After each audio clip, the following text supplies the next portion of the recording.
Hello, so today we will learn about Chemistry Form 4 Chapter 6 Part 1 Electrolytic Cell. So we will discuss three things in this part, which is electrolytes and non-electrolytes, the flow of electrons, and also the factors affecting electrolysis. So number one will be electrolytes and non-electrolytes. So the first thing that you need to know is that an electrolyte is a chemical compound that conducts electricity in aqueous or molten state. So that is due to the free moving ions.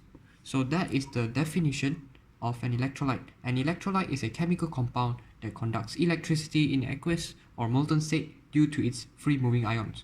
So non-electrolytes are compounds which do not conduct electricity in aqueous or molten state because there are no free moving ions. So that will be the difference between electrolyte and non-electrolytes. So usually ionic compounds are electrolytes because ionic compounds are made of ions. So ions, when they are in aqueous or molten state, there are a presence of free moving ions which conducts electricity. But for covalent compounds are made of molecules. Therefore, they do not have presence of free moving ions. Therefore, covalent compounds are non-electrolytes. So that is the first thing that you need to know. Second thing would be the flow of electrons. So here there's an example of an electrolytic cell.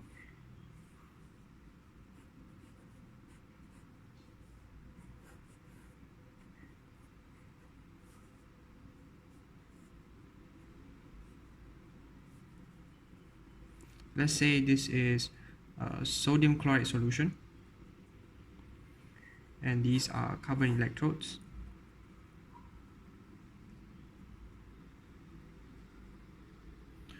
So the flow of electrons is from the negative terminal to the positive terminal. How you can remember this is that electricity, when you look at the word electricity, you think of electric, and when you think of electric, you think of electrons. So when you think of electrons are negatively charged. So electrons actually flow from the negative terminal to the positive terminal. So this is the flow of electrons.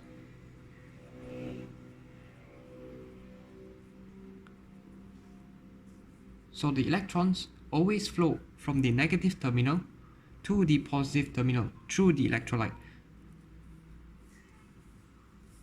And the third thing is the factors affecting electrolysis. So there are three factors which affects electrolysis, which are the position of the ions in the ECS, then there is the concentration of ions, and lastly the types of electrodes used. So these are the three factors which affects electrolysis. So electrolysis, before that, electrolysis, what is electrolysis? Electrolysis is the decomposition of an electrolyte using electric current. So now let's look at an example of an electrolytic cell to determine how these three factors affect electrolysis. So the first one would be, the first experiment would be for the position of ions in the ECS. So the ECS is the Electrochemical Series, and in the Electrochemical Series, the ions are arranged in according to the electropositivity of the metals. So it would be, when you go up the ECS, the electropositivity increases. So it will start with potassium, sodium, calcium, magnesium, aluminium, zinc, and iron, tin, lead, hydrogen, copper.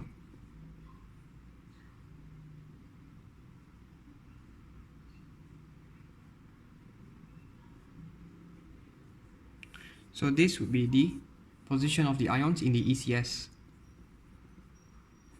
So as it goes up, the electropositivity increases, and in the electrochemical series, the higher it is, the lower the position of the ions in the ECS, the lower it is, the higher the tendency to be selectively discharged. So what do I mean by the higher the tendency to be selectively discharged? So let's say we have two electrolytic cells. Let's say we have two electrolytic cells. One here and one here.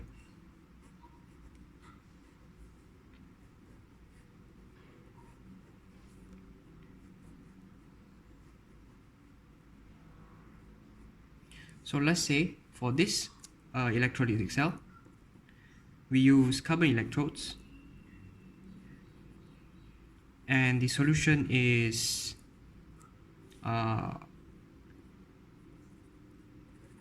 sodium chloride solution, NaCl. And then for this one, we also use carbon electrodes, but the solution is, let's say, copper 2 sulfate solution. And these are both aqueous. So in the aqueous solution, first we have to determine the ions that are present in the solution. So this one is an aqueous solution, which means that it definitely has H plus and OH minus ions. And then what else do we have? We have sodium chloride, so we have Na plus ions and also Cl minus ions. And for this one, it is copper 2 sulfate solution, and it is aqueous, which means it definitely has H plus ions and OH minus ions, and it also has copper 2 ions and also sulfate ions. Now when we look at the ECS, or the electrochemical series, the lower it is in the position of the ECS, the higher the tendency to be selectively discharged. So for this one over here, sodium chloride solution, hydrogen is lower than sodium, which is very high up in the ECS. So hydrogen will be the one which will be selectively discharged, and between these two, OH will always be the one that will be selectively discharged, and this is because Cl is more electronegative than OH minus. So these two will be the one that is selectively discharged. But for copper 2 sulfate solution, as you can see here in the ECS, H plus is actually above Cu2 plus, and Cu2 plus is actually below H plus. So Cu2 plus has a higher tendency to be selectively discharged compared to hydrogen. So this will be the one that is selectively discharged, and also OH minus. Okay, so in here, first we determine the flow of electrons. So this is the negative terminal, so it flows from the negative terminal to the positive terminal. Then over here, what happens is, over here NaCl, and over here it receives electron. So when you think of receiving electrons, do you think the positive ions will receive or the negative ions? So of course, the positive ions will be the one that receives the electrons. So H plus E, you get H, but hydrogen gas. So here, then you have to balance it, here 2, and this is the half ionic equation at the carbon electrode that is connected to the negative terminal, which is also known as the cathode. And at the anode, which is the carbon electrode that is connected to the positive terminal, electrons are released, which means it has to be OH minus ions. So if it's OH minus ions, OH minus will release electrons, will release electron, and it will produce water and also oxygen. OH minus will produce water, oxygen, and release electron. So So OH minus ions will release an electron to produce water and oxygen, and so then you balance it. There's put a 2 here, so that's 4H 2O 4O, and then over here there should be 4 as well there. So that will be balanced, and this will be the half ionic equation at the anode. And then for this one, copper 2 sulfate solution, there are CO2 plus and also OH minus ions. So again, determine the flow of electrons. So it will be from the negative terminal to the positive terminal. So over here, this would be the cathode. So at the cathode, the ions will receive an electron. So there will be CO2 plus. So CO2 plus will receive 2 electrons to become Cu. And the next one would be OH, so it will be the same as earlier. OH minus release electron to produce water and oxygen. So if they ask what is the observation at the cathode and also the anode, at the cathode for sodium chloride solution, it will be hydrogen gas release, right? So the observation would be colorless gas release. Colorless gas bubbles released. And at the anode, which is the one that is connected to the positive terminal, as you can see, water and also oxygen is released, right? So oxygen is also colorless gas bubble release.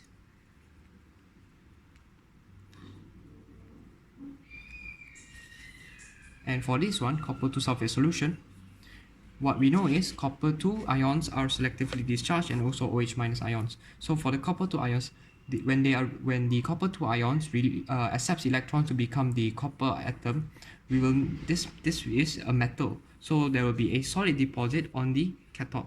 So this cathode, there will be the observation is brown solid deposit, and this is because copper is a brown metal. And at the anode, the OH minus ions will be selectively discharged to produce oxygen and also water and release electron. So again, the observation will be colorless gas bubbles released. So that will be for the first factor. The second factor is the concentration of ions. And this concentration of ions, this factor actually only applies to anions and only specific anions. So let's say we have again two electrolytic cells, right? Two electrolytic cells.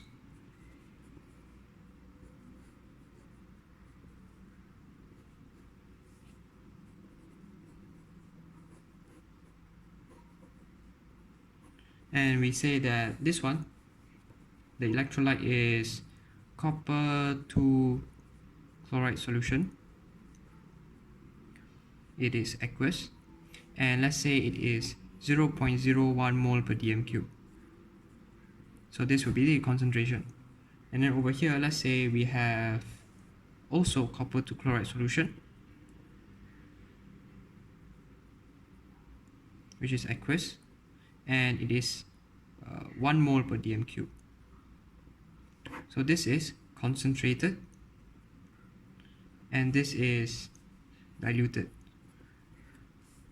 So again, we determine the ions. So this is aqueous, so it will have H plus and also OH minus. This one also H plus and OH minus, and there will be copper 2 ions and also chloride ions. This one also copper 2 plus ions and chloride ions. And what is different is the concentration. So when it is diluted, first we determine so when it's diluted, it means that the concentration of the chloride ions are very low.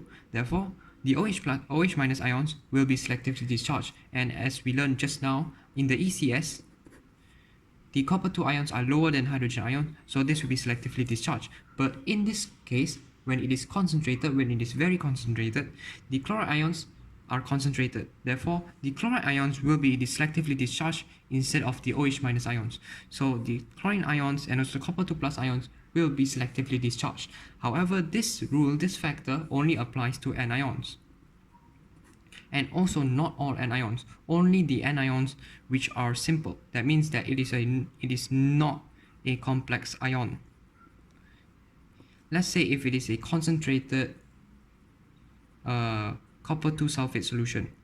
So the sulfate ion, SO4 2-, is a complex ion. Therefore, this factor will not affect it. So even if it's a very concentrated copper 2 sulfate solution, still copper 2+ ions and OH- ions will be the one that is selectively discharged. So let's try this one over here. So again, copper 2 chloride solution, it will flow from the negative terminal to the positive terminal. That will be the electron flow. Then at the cathode, the copper 2+ ions will receive the electron to produce copper metal. So the observation is that there will be a brown solid deposit. And at the anode, hydroxide ions, so as we mentioned earlier, it will produce water and also oxygen gas when it releases electron. So we don't have to talk about that. So here, copper 2 chloride solution as well, Cu2+ and also Cl-. It is very concentrated, so Cl- will be the one that's selectively discharged. So over here, at the cathode, same thing, but at the anode, it will not be colorless gas bubbles released because it is not OH-, but it is Cl-. So Cl- will release an electron. Cl- will release an electron to produce chlorine gas. So this is the balanced half ionic equation at the anode. And when this happens, so if they ask you what is the observation would be greenish yellow gas bubbles released, because chlorine gas is greenish yellow. So that will be the observation. And the third factor, let's go on to the third factor, which is the type of electrodes. So let's say again, we have two electrolytic cells.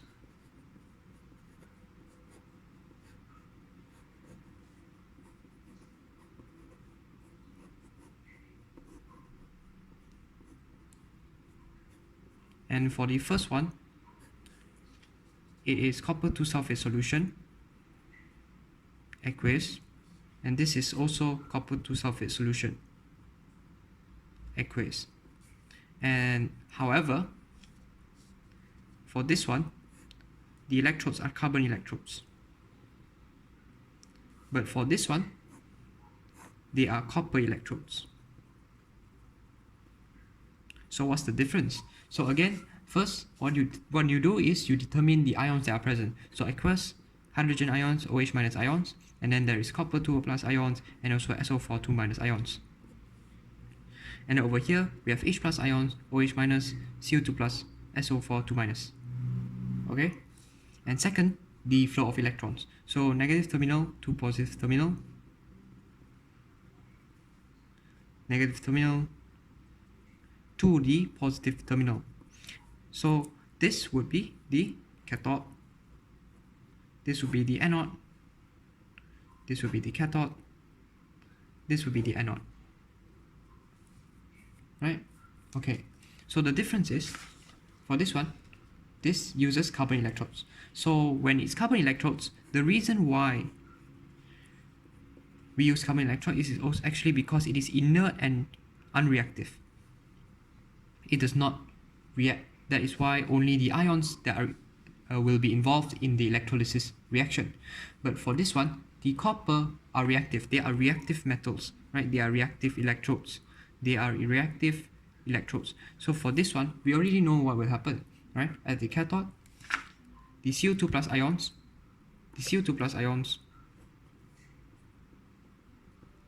will accept the electron to produce copper metal. That is what happens at the cathode. So there will be a brown solid deposit, right? Brown solid deposit. And at the anode, the hydroxide ions will release electron to produce oxygen and also water. And so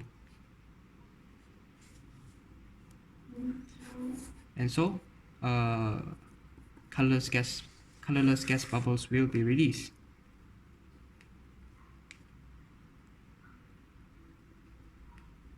So that's simple, right? That's easy. But for this one, what happens is, over here, the copper 2 plus ions will receive the electrons to produce copper metal. So as usual, cathode, as usual, solid brown solid deposit. But however, at the anode, the hydroxide ions will not be selectively discharged. Instead, this copper metal itself, right, this copper electrode is made of copper, and this copper will release an electron, will release 2 electrons to produce copper 2 plus ions. It will release copper 2 plus ions. So what happens is, this electrode will actually corrode and become thinner. It will become thinner. So that the observation is that the anode will actually become thinner, and the blue color will not fade. As you know, CO2 plus ions are blue, and so the concentration of the copper 2 plus ions will maintain the same, and the color of the solution will remain blue. However, in this case, the color of the intensity of the copper the concentration of the copper 2 plus ions will decrease, because the copper 2 plus ions will be selectively discharged at the cathode to form the brown solid deposit. So the copper 2 plus ions will become less, and when the copper 2 plus ions are less, the blue color of the solution will fade. So for this one, the differences between this one and this electrolytic cell and this electrolytic cell is that for the first one over here, the blue color of the solution fades. But for this one, the blue color of the solution remains. Why? Because the concentration of copper 2 plus ions remain the same. But for this one, the blue color fades because the concentration of copper 2 plus ions will decrease. So that would be the 3 factors of electrolysis, and what electrolytes are, and what and how to determine the flow of electrons, and also all the half ionic equations, all covered in one video. Okay,